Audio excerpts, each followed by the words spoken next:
Lepo pozdravljeni na bralnicah pod Slamnikom, še iz moje strani.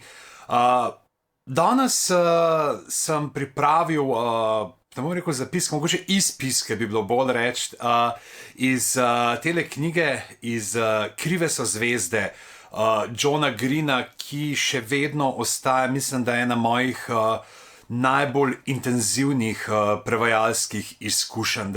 Ena od tistih knjig, pri kateri sem, bi rekel, niti ne toliko slogovno ali pa slogovno zahtevna, ali pa vsebinsko kot čustveno, kot knjiga, pri kateri sem se zelo, zelo navezal na določene like in pri kateri sem tudi sam potočil kakšno solzo zaradi njihovih usod. Ampak to naj bo anekdota, s katero bom zaključil današnji prispevek. Knjiga sama, verjetno jo ni treba posebej predstavljati, tako da samo na hitro, pač John Green je s svojim bratom Hankom Greenom pred slabim desetletjem začel delati vloge, dala sta si ime Vlog Brothers, se pravi vlogarska brata, in iz njunih posnetkov je vzniknilo gibanje Nerd Fighters, ki ima za svoj bojni vzklik frazo Don't forget to be awesome, oziroma ne pozabi, nikoli ne pozabi biti carski. Mislim, da sem tako. Te stvari pa nisem pogledal, kako točno sem jo not prevedel, pa se mi zdaj ne bom pritiskal pauze na snemalnik. V glavnem, tale knjiga Fault in Our Stars, Krive so zvezde, je bila ravno zaradi avtorjeve zelo velike spletne prezence kar močno pričakovana in je seveda zavzela prva mesta na lestvicah.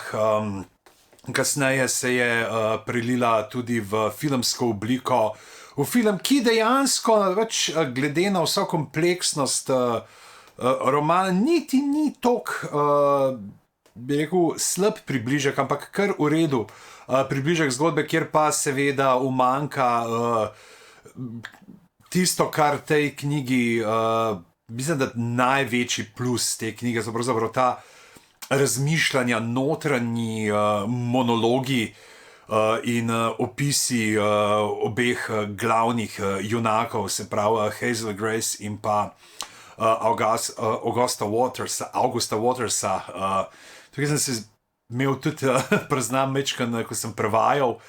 Mislim, da je bila ta direkt po čudo, ali bilo pa čudo direkt po njej, in v eni je bil Ogi, v drugi August, in mislim, da je bilo vnaprej, da sem pa že tako par strani prevedel, ker sem se zalotil, da pišem ime iz prejšnje. In tudi o čudu bomo mogoče rekli potem še kakšno, kajti današnja tema je, kako neke teme, ki so težke, ki ti pridejo do živega, kako uporabiti humor pri ravnanju s takšnimi temami. In v tem primeru pač gre za, pa ne bom zdaj rekel, humoren pogled na raka, ker to definitivno ni. Namreč oba glavna junaka, Gus in Hazel, trpita vsaka za svojo obliko raka, se pravi Gus ima sarkom, zaradi katerega so mu tudi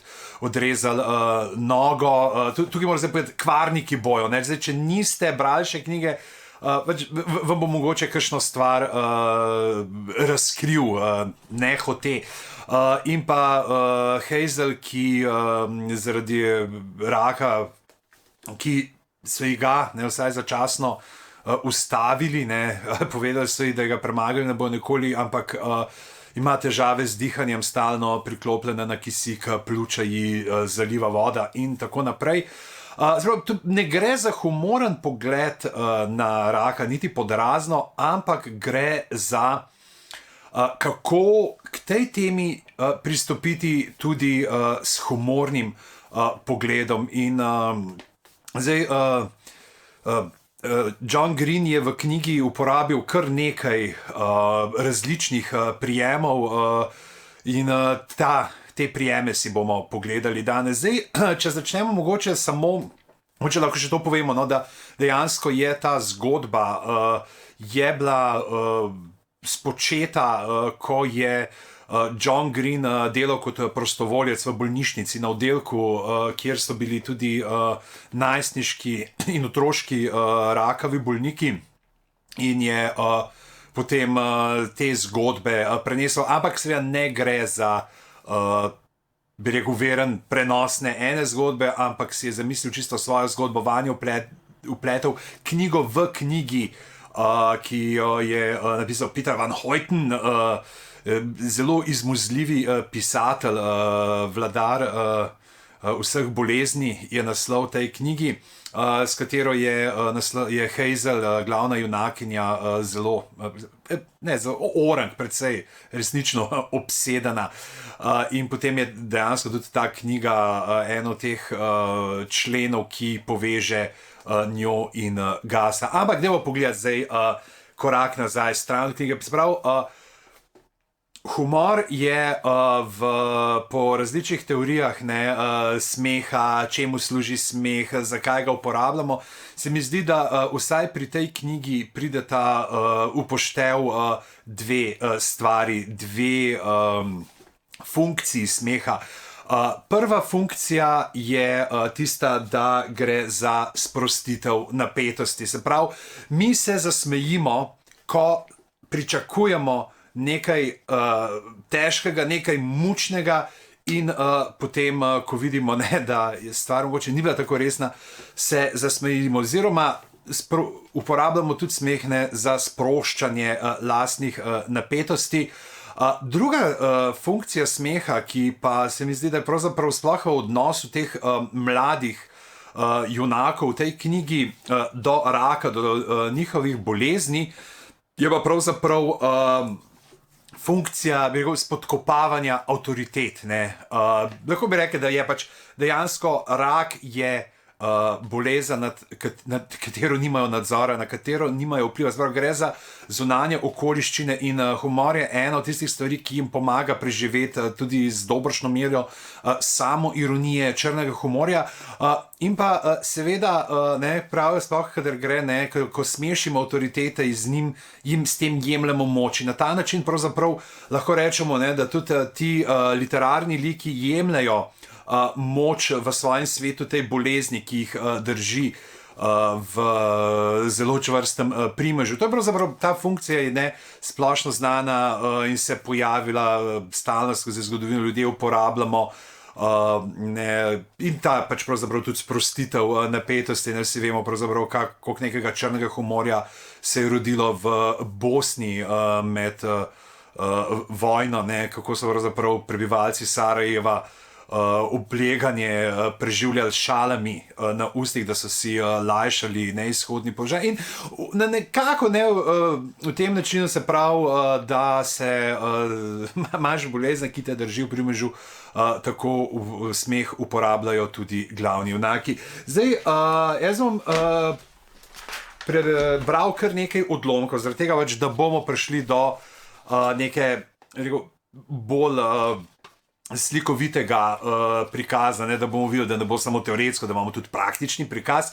In prvi izbor oziroma prvi sklop odlomkov spada ravno to, da gre za spopadanje z realnostjo s pomočjo šal, s pomočjo humorja. Se pravi, ti mladi se stalno šalijo, nekako iščejo različna poimenovanja za svoja stanja, iščejo neke, bi rekel, samo ironične številke, ampak mogoče samo ironiji kar naprej. Recimo, tukaj imamo, zanimivo je pravzaprav predvsem to fraziranje, kako oni se obračajo k raku, kako imenujejo bolezen, kako dejansko imenujejo različna stanja. Ko se Hazel pogovarja z Gasom o njegovi bivši, ki je podlegla bolezni, gre dialog takole, in pa seveda poljubi, ne, so tista tema. Prav, nekaj dobrih poljubov sem dobil od svoje bivše, Caroline Mathers. Že davno tega? Zadnji je bil pred malo manj kot letom. Kaj se je zgodilo? Med poljubom? Ne, z vama, s Caroline. Aha, je dahnil in čez trenutek dodal, Caroline ne trpi več za obstojem. Zaprav, tukaj imamo frazo, zaprav, ne uporabi tistega reza, ne, se pravi, da je umrla, ne, ampak uporabi frazo, da ne trpi več za obstojem, ne trpi več za obstajanjem. Pričemer gre pravzaprav tudi za tako zelo humorno obračanje, sprevračanje tistega, ne, sedaj je odrešen trpljenja, ne, se pravi, tukaj pa dejansko pač sam obstoj bilo trpljenje. Potem ima ta ona tudi kolega, ki je slep na eno oko, potem zaradi raka odstranijo še drugo, da se ne bi razširil naprej in ko sploh tukaj imamo polno nekih teh debat, ko pride nazaj v družbo, ne, prav takole. Prav v sredo sem med uvodom ameriško poezijo za Talibane dobila Augustusov SMS. Isaac iz operacijske. Šlo je dobro. Uradno je BZB. BZB je pomenilo brez znakov bolezni. Čez nekaj sekund je prispelo naslednje sporočilo. No ja, slep je, kar je seveda tragično. Tukaj imamo ta humorni postopek, kjer se osredotočimo, ne, na eno podrobnost in šele kasneje potem predstavimo celoto. In tudi sami se potem med sabo, ne, ko debatirajo, recimo, ko Hazelin oče vpraša Augusta, se pravi, si tudi ti prebolel raka? On reče, ja, in pokaže na noge, prav, tele mojstrice si nisem odrezal zaradi golega užitka, čeprav je to odličen način za izgubo teže. Noge so težke. In tudi Hazel, recimo, ne, ima tako, kot prav, ne, prav. Augusta smo jo vprašali, bi šla z njim na podporno skupino, vendar sem bila res utrujena, saj sem bila ves dan zaposlena s tem, da sem imela raka. Prav, znova ne razlaga podrobno vseh teh simptomov, ki jih ima težav zaradi raka, ampak preprosto, ne, na kakorkoli trpko se to sliši, ne, vse izvede na en ta skupni imenovalec. Ne, in če se pomudimo še malce pri Isaacu, ne, ima tudi še tega, recimo, dva luštna, ne, več, humora, ker vidiš to voljo mladih, skozi humor prav. Tedaj se je odprlo dvigalo in razkrilo Isaaca in njegovo mamo. Nosil je sončna očala in se z eno dlanjo oklepal mamine roke, v drugi pa je držal palico. Ej, kako se uči?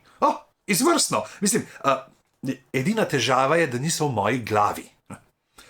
Carsko, ja, je odvrnil Gas. Sej ne, da bi te hotel za vsako ceno prekositi, ampak moje telo je iz raka. In v neki drugi priliki pravi, hola Hazel, ne, Isaac pravi, kako si? Pravi, dobro, odkar si oslepel, sem postala res seksi. Prav gotovo se je zahehetal. Ampak obenem, ne, ko pa si ti mladi lajšajo ta svoja stanja s humorjem, pa seveda imajo vedno oči odprte. Ne? In včasih dejansko so potem zelo ostri opazovalci vsega okolja, kako so pravzaprav sami nekako odrinjeni na obrobje, ne? Kako dostikrat imajo te pač kao, bo zdaj, ne, pač moj največji dosežek pa to v življenju, da sem imela raka, ne, se me bojo spominjali potem, ne, da sem karkoli drugega naredila, ampak ne, ona je ta, ki je imela raka. In ko sta Gas in Hazel v Amsterdamu in si želita ogledati muzej, Rijks muzeum, ampak potem ne gresta tja, ne, se takole teče ta pogovor, ne. Seveda se boš spopadal z rakom, sem odločno rekla, to je tvoja bitka in ne boš se predal. Sovražila sem, kadar so me ljudje z bodrenjem skušali pripraviti na spopad, a sem sama vseeno počela isto. Veš, danes boš živel na polno. To je zdaj tvoja vojna. Zaradi solzave sentimentalnosti sem se gnusila sama sebi, ampak a sem sploh imela kakšno možnost? Vojna pa taka, je omalovažujoče pripomnil. S čim sem v vojni? S svojim rakom. In kaj je moj rak? Moj rak sem jaz. Tumori so narejeni iz mene. To je državljanska vojna, Hazel Grace, z vnaprej določenim zmagovalcem. Gas, sem rekla. Nič drugega nisem mogla. Bil je preveč brihten za to lažbe, kakršne bi mu lahko ponudila. V redu, je zamrmral. Ampak ni bilo. Čez hip je dodal. Če bo šla v Rijksmuzeum, kamor sem si res želel, ampak koga slepiva, nihče od naju ne more prehoditi muzeja. No, skratka, prej smo odpotovali, sem si na spletu ogledal njihovo zbirko. Če bi šla tja in upam, da boš nekoč res šla, bi videla veliko slik mrtvih ljudi. Videla bi Jezusa na križu, videla bi nekega modela, ki ga zabodajo v vrat, in videla bi ljudi, ki umirajo na morju in v bitki in v paradi mučencev, ampak niti enega samega mulca z rakom. Nekogar, ki bi se stegnil zaradi kuge ali koz ali rumene mrzlice ali česa podobnega, ker v bolezni ni slave. V njej ni smisla. Nobena čast ni, če umreš zaradi bolezni. Nasmehnil se je s polovico ust in njegov nos je bil le nekaj centimetrov od mojega. Misliš, da bi lahko pozabila na to in z mano ravnala, kot da ne umiram? Mislim, da ne umiraš, sem odgovorila. Mislim, da imaš samo rahlega raka. In znova ta, bi rekel, izvajanje bolezni na neko pač manj nevarno stanje, kot je v resnici.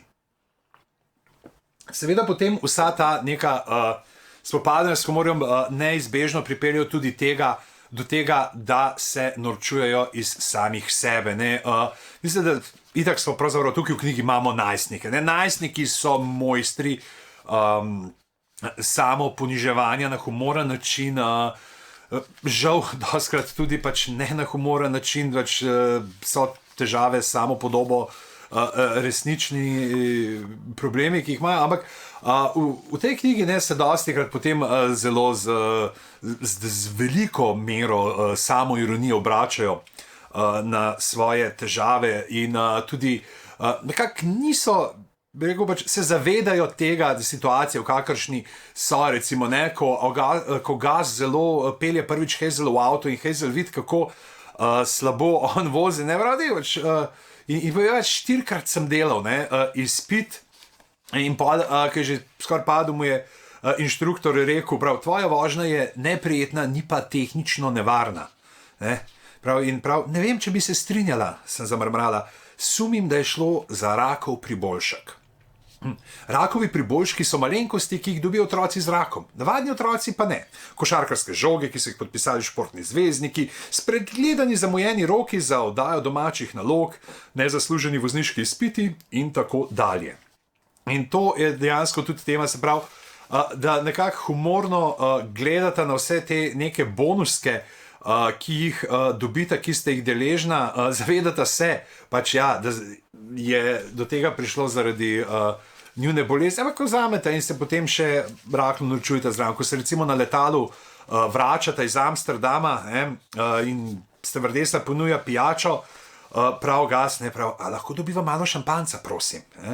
Ima že 21 let, je sumničavo vprašala stevardesa, jaz pa sem si upadljivo popravila cevčici v nosu. Stevardesa se je nasmehnila, nato pa s pogledom ošinila mojo spečo mamo. Ne bo imela nič proti? Sem zatrdila. Tako je nalila šampanjec v plastična kozarčka. Rakovi priboljški. Ampak včasih je pa tudi samo ironija ni dovolj. In je treba pripeljati pravzaprav zato, da se lahko ti nekako spopadaš s položajem, katerem si do absurda. Se pravi, da je treba zdaj prignati stvari še korak čez rob, ker dejansko ti si na robu. In en tak primer je, sicer se ne zgodi Hazel ali Gas, ampak je znotraj te knjige v knjigi, v Vladarju vseh bolezni, in v tej Ana, to dekle, ki tudi trpi za rakom, prav, ne, o tej knjigi prav, da to ni knjiga o raku, ker so knjige o raku bedne. Veste, v knjigah o raku oseba z rakom ustanovi dobrodelno organizacijo, ki zbira dobrodelne prispevke za boj proti raku. Ne? In ta predanost dobrodelnemu namenu opomni osebo z rakom, da je človeštvo v osnovi dobro, tako da se počuti ljubljeno in opogumljeno, ker bo njena zapuščina pripomogla k zdravljenju raka. Toda v Vladarju vseh bolezni Ana sklene, da bi bilo kanček samo všečno, če bi kot oseba z rakom ustanovila dobrodelno organizacijo za boj proti raku. Tako da ustanovi dobrodelno organizacijo z imenom Anina fundacija za ljudi z rakom, ki hočejo ozdraviti kolero.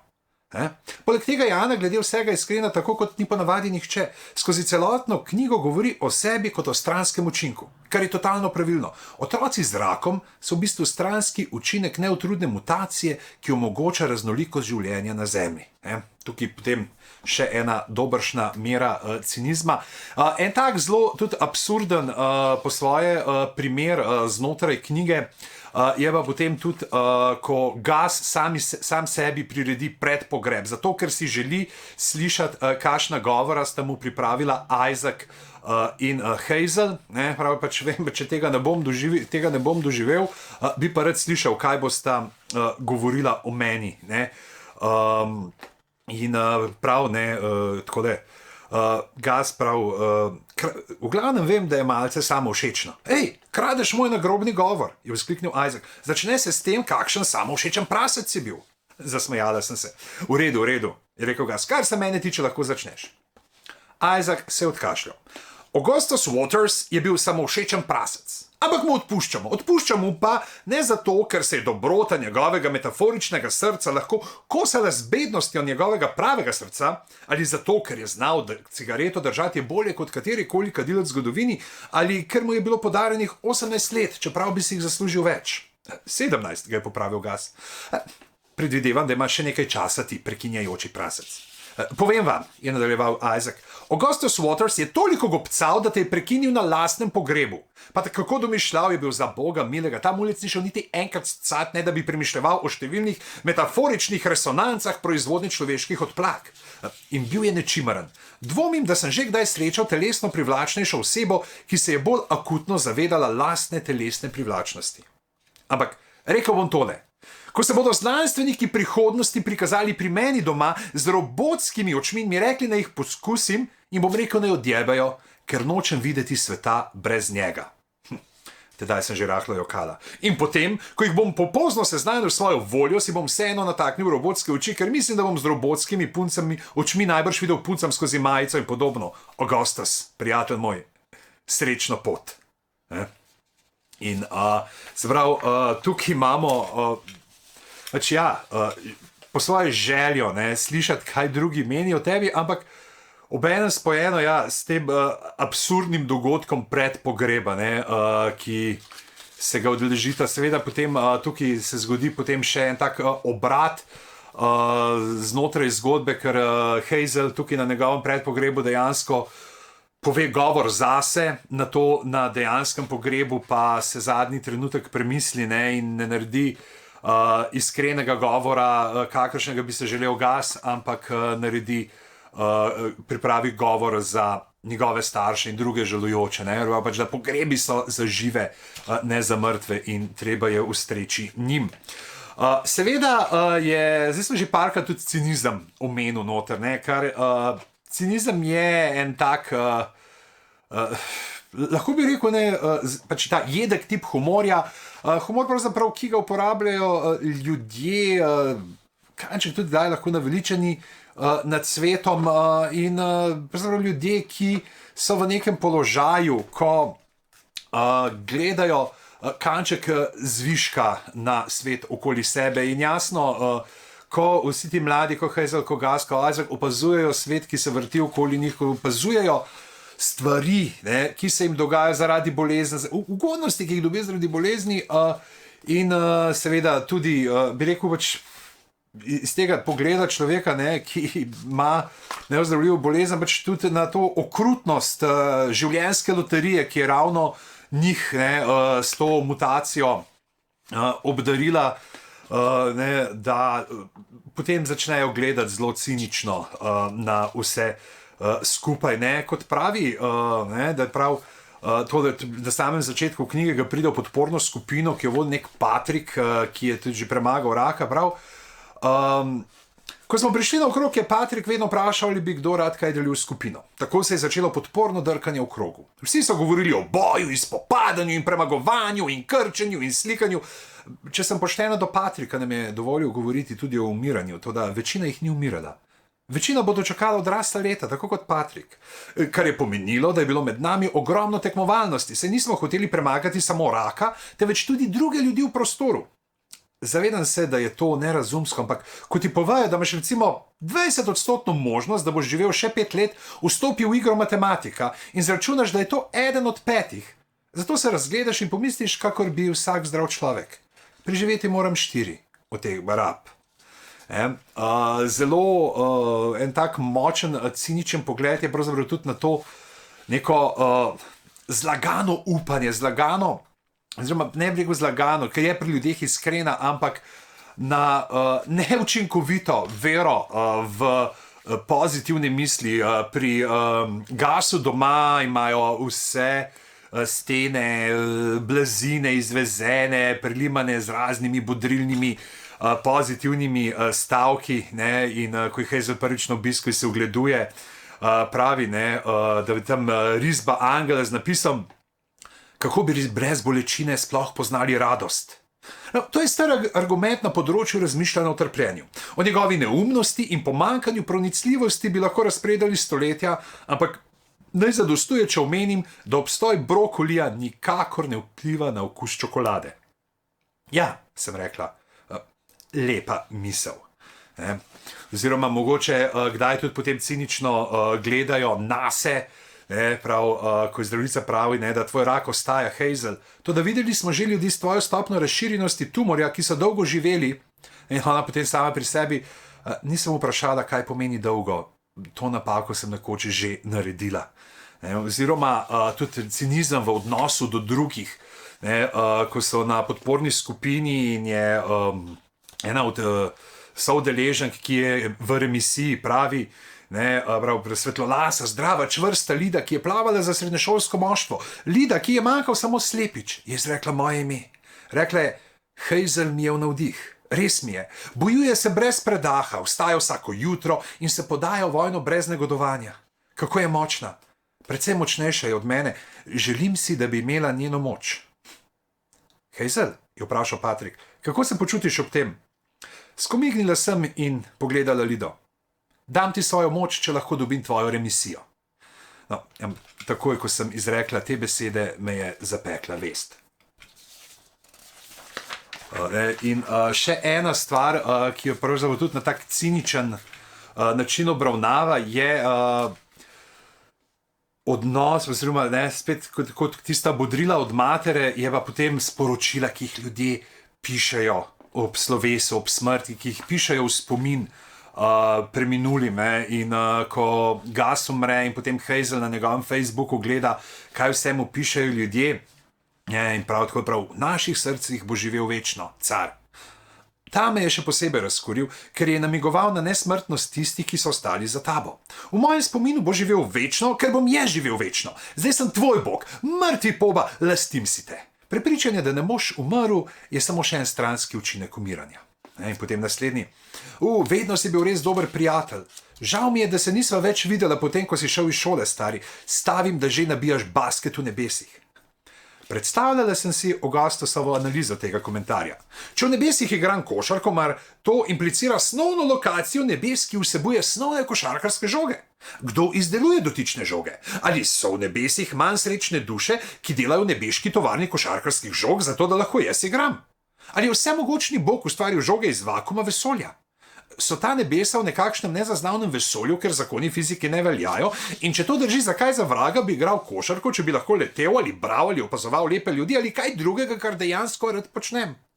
Zdi se mi, da tvoja predstava o meni mrtvem pove skoraj več o tebi, kot pa o osebi, kakršen sem bil, oziroma o tem, karkoli že sem zdaj.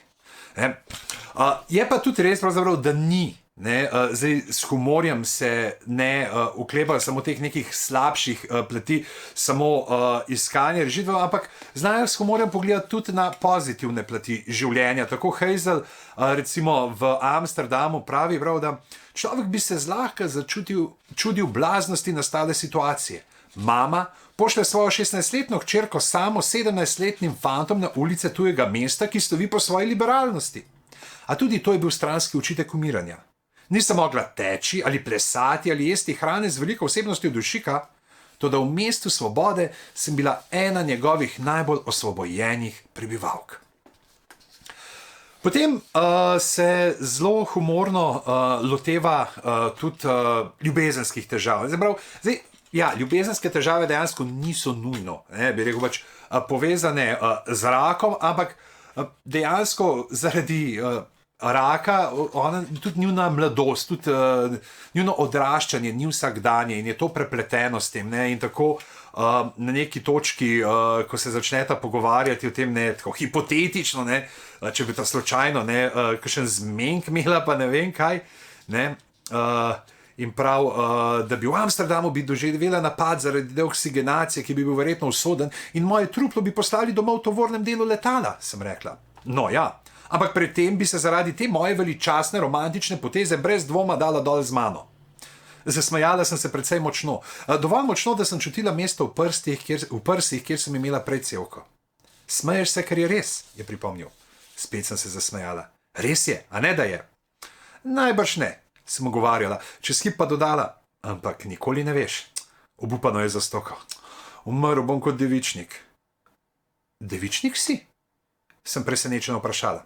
Hazel Grace, ali imaš papir in svičnik? Rekla sem, da ja.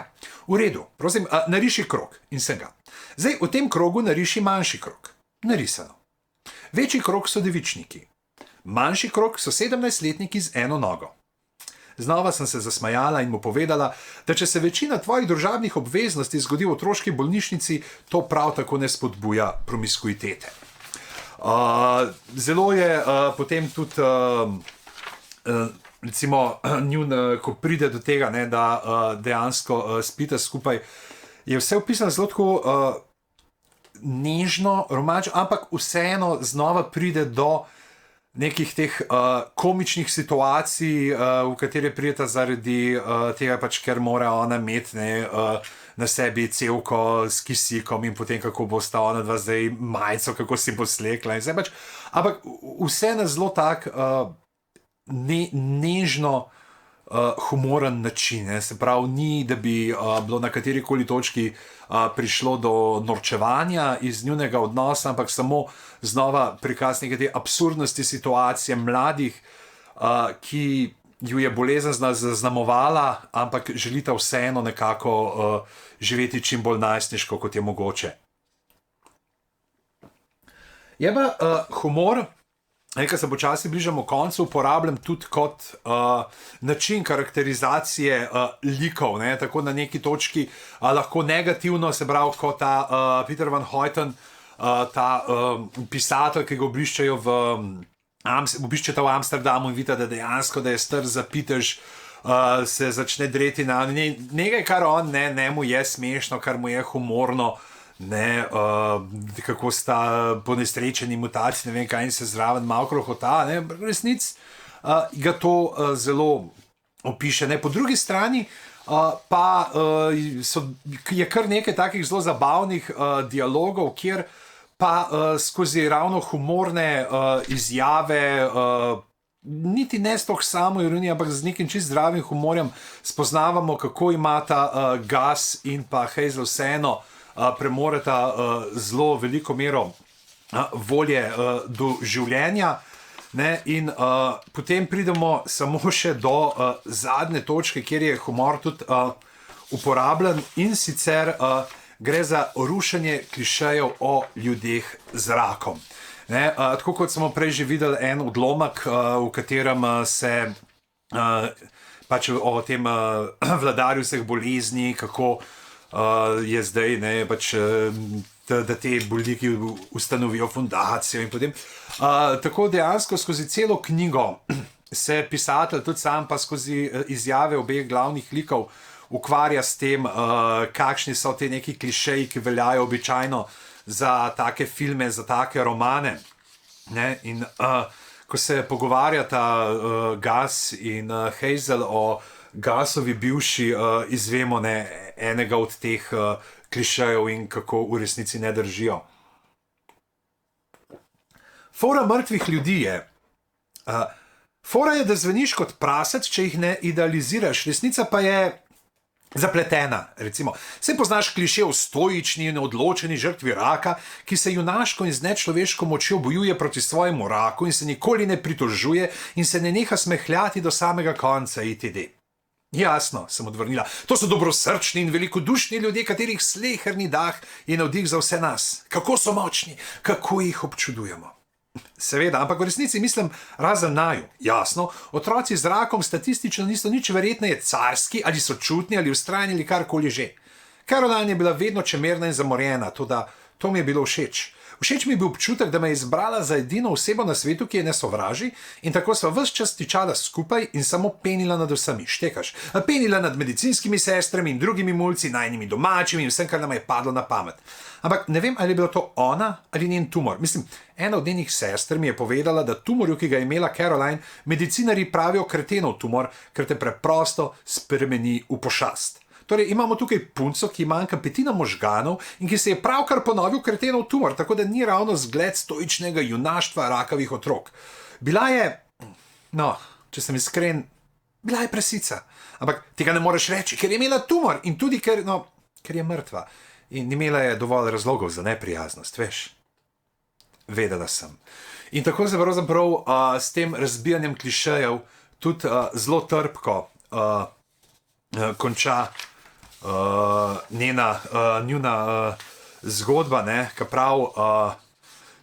ko jo Gus na neki točki, ko želi vsaj majhen prevzeti nadzor nad sabo, nad svojim življenjem, se odpelje po noči, uide od doma, da bi si kupil škatlico cigaret na bencinski in ne more naprej. In pride Hazel pa on ga prav, sovražim, to gabim se sam sebi, sovražim, da pustim te mi, da umrem. V skladu s konvencijami žanra je Augustus Waters do konca ohranil smisel za humor, njegov pogum ni uplahnil niti za trenutek in njegov duh se je dvigal kot neomajen orel, dokler niti sam svet ni zmogel več zadržati njegove radostne duše. V resnici pa je bilo tako. Ta pomilovanja vredni fant, ki si je brezupno želel, da ne bi bil vreden pomilovanja, ki je kričal in jokal, zastrupljen z okuženo pek sondo, ki ga je ohranjala pri življenju, vendar ne dovolj. In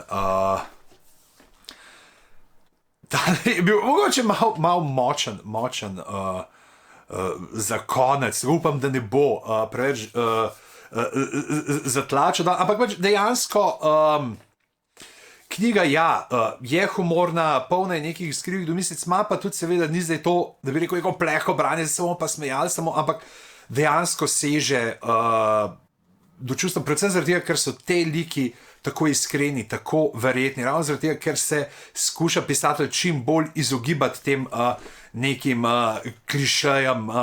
In to je zdaj ta anekdota, ki se mi je zgodila, ki sem jo obljubil na začetku, ko sem prevajal to knjigo, ko sem prišel do točke, ko Gus umre, in to je zdaj, če pobrskam po knjigi.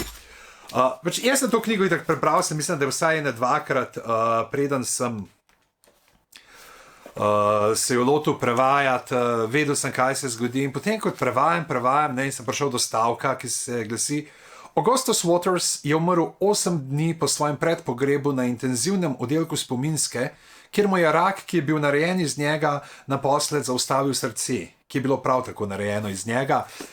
In sem zapisal ta stavek in me je totalno zabil. Jaz sem toliko sem živel s temi liki, da sem začel samega sebe, sem začel po stran gledati, sem začel učiti, zakaj sem moral prevesti ta stavek, zakaj sem šel to prevajati, ker jaz sem sebe v tistem trenutku prepričal, da če jaz tega stavka ne bi prevedel, bi bil Gus še zmeraj živ.